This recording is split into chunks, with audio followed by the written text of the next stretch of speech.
नमस्कार, मंडल news bulletin में आपका स्वागत है। आइए पेश करते हैं आज के कुछ प्रमुख व मुख्य समाचार। अब तक यदि आपने मंडल न्यूज के इस चैनल को लाइक व सब्सक्राइब नहीं किया है तो जल्द से जल्द इस चैनल को लाइक व सब्सक्राइब जरूर कर दें।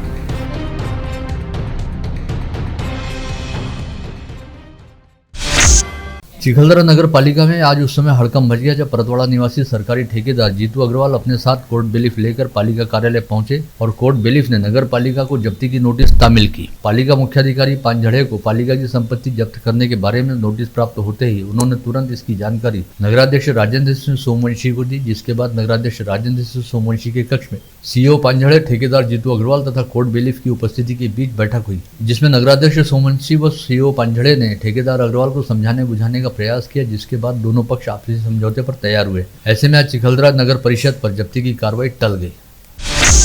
वंचित बहुजन आघाड़ी के अध्यक्ष व सांसद प्रकाश आंबेडकर आज अमरावती का दौरा करते हुए अपने पार्टी के कार्यकर्ताओं के संवाद सम्मेलन में हिस्सा लिया, जिसके बाद एक पत्रकार परिषद को संबोधित करते हुए कहा कि वंचित बहुजन आघाड़ी की ओर से शिवसेना व कांग्रेस को प्रस्ताव दिया गया है, लेकिन अब तक गठबंधन करने को लेकर कोई जवाब नहीं मिला है। ऐसे में अगर अगले महानगर पालिका के चुनाव तक दोनों में से किसी भी पार्टी का ऑफर आता है तो ठीक है, अन्यथा वंचित बहुजन आघाड़ी द्वारा अपने ही दम पर अमरावती महानगर पालिका का चुनाव लड़ा जाएगा। साथ ही पार्टी के लिए सही ढंग से काम करने वाले कार्यकर्ताओं और पदाधिकारियों को ही मनपा के आगामी चुनाव में पार्टी की टिकट दी जाएगी।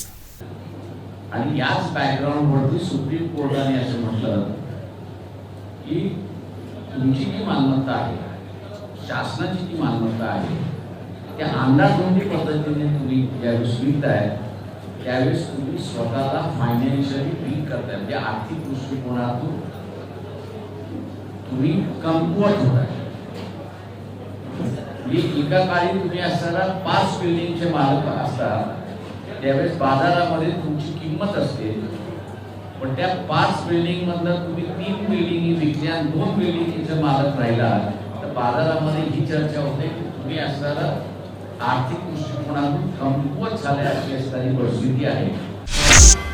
राष्ट्रसंत तुकडोजी महाराज की 54वें पुण्यतिथि महोत्सव में सहभागी होने हेतु पहली बार अमरावती शहर में 20 विदेशी मेहमानों का दल आया है। इस दल के सदस्यों ने आज दोपहर मराठी पत्रकार भवन में शहर के मीडिया प्रतिनिधियों के साथ दिल खोलकर चर्चा की, जिसमें उन्होंने बड़ी साफगोई से कहा कि उन्होंने राष्ट्रसंत की ग्राम गीता को पढ़ा है और उसे अपने जीवन में उतारने का निर्णय लिया है। साथ ही राष्ट्रसंत के विचारों को वे अपने देश और परिसर में भी फैलाएंगे। इन विदेशी मेहमानों में अमेरिका, कनाडा, जर्मनी व इंग्लैंड से कई महिलाओं व पुरुषों का समावेश है। इस टीम का नेतृत्व मोटिवेशनल प्रवक्ता विल हैरिस कर रहे हैं, जो लगातार 5वीं बार भारत और अमरावती आए हैं।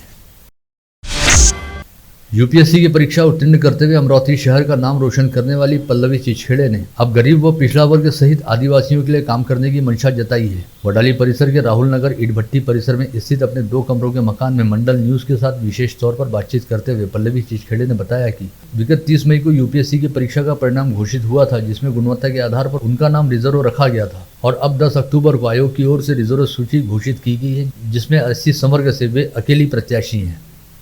त्यांनी आपल्या स्वप्नांच्या मागे एकदम जिद्दीने आणि चिकाटीने मेहनत केली पाहिजे आणि जे सगळे डिस्ट्रॅक्शन्स आहेत त्यांचा, अडचणींचा यांना न घाबरता फक्त आणि फक्त आपल्या ध्येयावर जर फोकस केला तर यश तुमच्या हातात आहे। शहर में स्थित श्रीमती केशवबाई लाहोटी महाविद्यालय को राष्ट्रीय मूल्यांकन और प्रमाणन संस्था यानी नैक समिति की ओर से ए श्रेणी का मानांकन प्राप्त हुआ है, जिसके बाद इस महाविद्यालय के प्राचार्य विजय कुमार भांगड़िया ने आज मंडल न्यूज के साथ विशेष तौर पर बातचीत की। विगत 15 वर्षों से प्राचार्य का जिम्मा संभाल रहे डॉक्टर विजय भांगड़िया ने इस महाविद्यालय की काया पलट कर दी है। साथ ही उन्होंने इस उपलब्धि का श्रेय गणेशदास राठी छात्रालय समिति तथा श्रीमती केशवबाई लाहोटी महाविद्यालय से जुड़े हर एक व्यक्ति को दिया है। राज्यसभा सांसद डॉक्टर अनिल बोंडे व सामाजिक कार्यकर्ता डॉक्टर वसुधा बोंडे के पुत्र डॉक्टर कुणाल बोंडे के विवाह समारोह में उपस्थित होने हेतु राज्य के उप मुख्यमंत्री देवेंद्र फडणवीस कल गुरुवार 13 अक्टूबर को 1 दिवसीय दौरे पर अमरावती आ रहे हैं। इस विवाह समारोह में भारतीय जनता पार्टी के प्रदेशाध्यक्ष चंद्रशेखर बावनकुले सहित कई दिग्गज नेता व मंत्री भी उपस्थित रहेंगे। महाराष्ट्र स्थावर संपदा नियामक प्राधिकरण यानी महारेरा द्वारा मुदत बाह्य गृह निर्माण प्रकल्पों के लिए संबंधित बिल्डरों को कारण बताओ नोटिस जारी करनी शुरू कर दी गई है, जिसके पहले चरण में आज पूरे राज्य भर में 40 बिल्डरों को शोकॉज नोटिस देते हुए पूछा गया है कि निर्धारित समय के भीतर प्रोजेक्ट का काम पूरा नहीं करने को लेकर उनके खिलाफ कार्रवाई क्यों न की जाए। महारेरा ने वर्ष 2007 से समूचे राज्य में 4555 प्रकल्पों को लैप्स घोषित किया है। वहीं इस बारे में क्रेडाई के स्थानीय पदाधिकारियों से जानकारी हेतु संपर्क किए जाने पर उन्होंने बताया कि क्रेडाई का सदस्य रहने वाले किसी भी बिल्डर का अमरावती में कोई भी प्रोजेक्ट लैप्स नहीं है और उनकी जानकारी के हिसाब से अमरावती में क्रेडाई सहित किसी भी नॉन क्रेडाई बिल्डर को भी महारेरा की ओर से कोई नोटिस जारी नहीं की गई। सरकारी कर्मचारियों को प्रतिवर्ष दीपावली पर्व के अवसर पर भारी भरकम बोनस मिलता है, जिसकी वजह से उनकी दिवाली बड़ी शानदार रहती है। लेकिन इस बार राज्य के पुलिस अधिकारियों और कर्मचारियों को दीपावली पर कोई बोनस नहीं दिया गया। ऐसे में पुलिस कर्मचारियों और उनके परिजनों में अच्छा खासा रोष व संताप व्याप्त है। चूंकि पुलिस कर्मचारी अनुशासन के चलते अपने वरिष्ठाधिकारियों के सामने अपना दुखड़ा नहीं रोक सकते और हड़ताल जैसे रास्ते का अख्तियार करते हुए अपनी मांगे भी नहीं उठा सकते। ऐसे में पुलिस कर्मियों और उनके परिजनों द्वारा अपने रोष व संताप को सोशल मीडिया के जरिए व्यक्त किया जा रहा है। आगामी जनवरी 2023 में जिले की 12 कृषि उत्पन्न बाजार समितियों के चुनाव करवाए जाने हैं। इस बात के मद्देनजर सभी फसल मंडियों में विगत 27 अक्टूबर से संभावित मतदाता सूची और निर्वाचन चुनाव संबंधी कामकाज को लेकर गतिविधियां और गहमागहमी तेज हो गए हैं, जिसके तहत 3 अक्टूबर से मतदाता सूचियों को अपडेट करने की प्रक्रिया चलाई जा रही है, जो आगामी 31 अक्टूबर तक चलेगी। जिसके बाद 14 नवंबर को प्रारूप मतदाता सूची प्रकाशित होगी और अंतिम मतदाता सूची का प्रकाशन 7 दिसंबर को होगा। गत रोज सोशल मीडिया पर एक वीडियो बड़ी तेजी से वायरल हुआ। वीडियो में दिखाई दे रहा परिसर बिल्कुल अमरावती के सरकारी अभियांत्रिकी महाविद्यालय के परिसर की तरह दिखाई दे रहा है। इस वीडियो के वायरल होते ही इस पूरे परिसर में तेंदुए को लेकर और भी अधिक दहशत व्याप्त होगी। लेकिन अब पता चला है कि वह वीडियो अमरावती का नहीं बल्कि पुणे के पास स्थित खड़कवासला परिसर का है। हालांकि अब भी अमरावती के सरकारी अभियांत्रिकी महाविद्यालय परिसर सहित कठोरा मार्ग परिसर में दिखाई देने वाला तेंदुआ वन विभाग द्वारा पकड़ा नहीं जा सका है। ऐसे में वह वीडियो खड़कवासला का रहने की बात सामने आने के बावजूद इस परिसर में तेंदुए को लेकर अच्छी खासी दहशत देखी जा रही है। यूं तो आधिकारिक तौर पर बारिश का मौसम खत्म हो चुका है, लेकिन मानसून की वापसी के दौरान हो रही बारिश का कहर अब भी जारी है। बीते 2 दिनों के दौरान अमरावती शहर व जिले सहित समूचे विदर्भ क्षेत्र में चारों ओर अच्छी खासी बारिश हुई और कुछ स्थानों पर मूसलाधार पानी बरसा, जिसकी वजह से आम जनजीवन बुरी तरह प्रभावित होने के साथ ही खेती किसानी का अच्छा खासा नुकसान हुआ है। ऐन सोयाबीन की कटाई के समय बारिश का दौर शुरू होने की वजह से खेती किसानी के लिए अच्छा खासा संकट पैदा हो गया है और कई स्थानों पर पूरी तरह से पककर तैयार हो चुकी सोयाबीन की फसल बारिश में भीगकर खराब हो चुकी है। भारतीय डाक विभाग द्वारा कुछ समय पूर्व गुजरात के कच्छ जिले में ड्रोन की सहायता से पार्सल पहुंचाने की सेवा शुरू की गई। डाक विभाग के ड्रोन ने केवल 25 मिनट में 46 किलोमीटर की दूरी तय करते हुए घर पहुंच पार्सल सेवा दी। ऐसे में अब केंद्रीय दूरसंचार मंत्रालय के निर्देश पर देश के अलग अलग प्रमुख शहरों में ड्रोन से डाक पार्सल सेवा को प्रायोगिक तौर पर शुरू किया जा रहा है। ऐसा ही एक प्रोजेक्ट बहुत जल्द नागपुर विभाग में भी शुरू होगा और नागपुर में यह प्रोजेक्ट सफल होने पर इसे विदर्भ के अन्य क्षेत्रों, विशेष रूप से पश्चिम विदर्भ में संभागीय मुख्यालय रहने वाले अमरावती शहर में लागू किया जाएगा। धामनगांव रेलवे निर्वाचन क्षेत्र के विधायक प्रताप अड़सड़ ने राष्ट्रीय महामार्ग के अधिकारियों के साथ आज जिले के नांदगांव खंडेश्वर तहसील अंतर्गत शिंगनापुर परिसर का दौरा करते हुए बताया कि इस परिसर से होकर गुजरने वाले नागपुर औरंगाबाद हाईवे पर बड़े बड़े गड्ढे बन गए हैं, जिसकी वजह से यहां पर आए दिन सड़क हादसे घटित हो रहे हैं और बीते 8 माह के दौरान इस नादुरुस्त रास्ते पर करीब 27 लोगों की मौत हुई है, साथ ही कई लोग गंभीर रूप से घायल हुए हैं। ऐसे में रास्ते को तत्काल दुरुस्त किया जाए।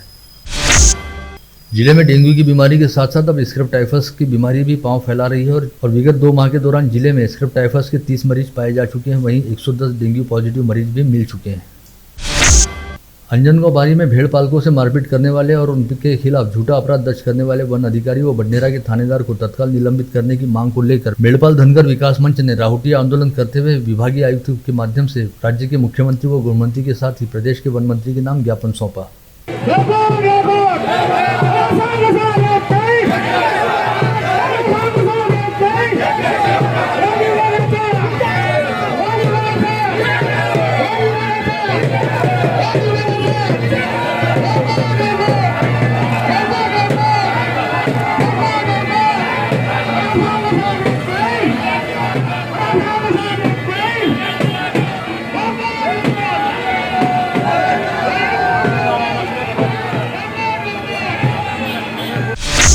ईद मिलाद के पर्व पर मस्जिद मिस्किन शाह मियां हाथीपुरा के मैदान से सिरातुन्नबी कमेटी द्वारा भव्य जुलूस निकाला गया था। इस दौरान शहर में कानून व व्यवस्था बनाए रखने हेतु शहर पुलिस आयुक्त आरती सिंह ने बढ़िया बंदोबस्त तैनात किया था, जिसके लिए आयोजन कमेटी द्वारा सीपी डॉक्टर आरती सिंह का सत्कार किया गया।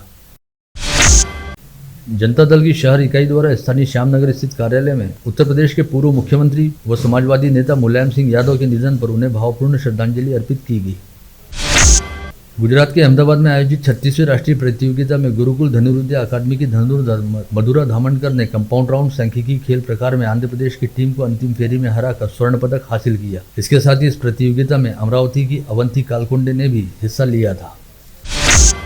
अमरावती शहर के ख्यातनाम व वरिष्ठ नेत्र विशेषज्ञ डॉक्टर विजय अग्रवाल का आज दोपहर 4 बजे लंबी बीमारी के पश्चात उनके मधुबन कॉलोनी स्थित आवास पर निधन हो गया। वे 72 वर्ष की आयु के थे। डॉक्टर अग्रवाल की अंतिम यात्रा कल सुबह उनके मधुबन कॉलोनी स्थित आवास से हिंदू स्मशान भूमि के लिए निकाली जाएगी। अचलपुर स्थित दूल्हा रहमान गाजी की दरगाह पर इस समय उर्स का आयोजन चल रहा है, जहां पर गत रोज रात 10 बजे के बाद भी लाउडस्पीकर का प्रयोग किया जा रहा था। इसे लेकर रोके जाने पर हीरापुरा परिसर के पूर्व निर्दलीय पार्षद मोहम्मद शाकिर हुसैन गुल हुसैन ने पुलिस के साथ बहसबाजी करते हुए हुज्जतबाजी की। ऐसे में अचलपुर पुलिस ने पूर्व पार्षद मोहम्मद शाकिर हुसैन के खिलाफ विभिन्न धाराओं के तहत अपराध दर्ज करते हुए उन्हें गिरफ्तार कर लिया। मामले की जाँच चल रही है। फ्रेजरपुरा पुलिस थाना क्षेत्र के कैंप परिसर स्थित गुलिस्तान अपार्टमेंट में 4 दिन पूर्व हुई 250 ग्राम सोने और 20 लाख रुपए की चोरी के मामले में गिरफ्तार किए गए शुएब खान और शेख जुबैर नामक 2 आरोपियों को आज अदालत में पेश करने के बाद 14 अक्टूबर तक पुलिस कस्टडी रिमांड में भेजा गया। इन आरोपियों से पुलिस ने सोना और नगद राशि बरामद की है। वहीं इस बीच शेख जुबैर नामक आरोपी की हालत बिगड़ने की वजह से उसे जिला अस्पताल में भर्ती किया गया है। पत्नी से अलग रहते हुए अपनी 13 वर्षीय नाबालिग बेटी का विवाह करवाने वाले आरोपी पिता सहित 4 लोगों के खिलाफ सिंधुजना घाट पुलिस ने बाल विवाह प्रतिबंधात्मक अधिनियम के तहत मामला दर्ज किया है। धामनगांव रेलवे तहसील में आने वाले मंगरूल दसगीर थाना क्षेत्र के दिगी महल्ले गांव में आधी रात के बाद बिजली गुल हो जाने पर घर में सो रही 2 किशोरियों की अगवा होने की घटना प्रकाश में आई है। पुलिस ने अपराध दर्ज करते हुए संदिग्धों की तलाश करनी शुरू कर दी है। निजी फाइनेंस कंपनी से संपत्ति गिरवी रखकर उठाए कर्ज की रकम अदा न करते हुए फर्जी दस्तावेज बनाकर उसकी बिक्री करने वाले आरोपियों के खिलाफ वरुण पुलिस ने मामला दर्ज किया है। डकैती के बाद हत्या करने के मामले में फरार दूसरे आरोपी को तलेगांव पुलिस ने गिरफ्तार करने में सफलता प्राप्त की। ग्रामीण पुलिस ने औरंगाबाद जालना सीमा पर घात लगाकर आरोपी को धर दबोचा। आप देख रहे थे मंडल न्यूज बुलेटिन। हमारे चैनल को लाइक करें, शेयर करें और हाँ, सब्सक्राइब करना ना भूलें। कल होगी आपसे फिर मुलाकात, तब तक के लिए धन्यवाद।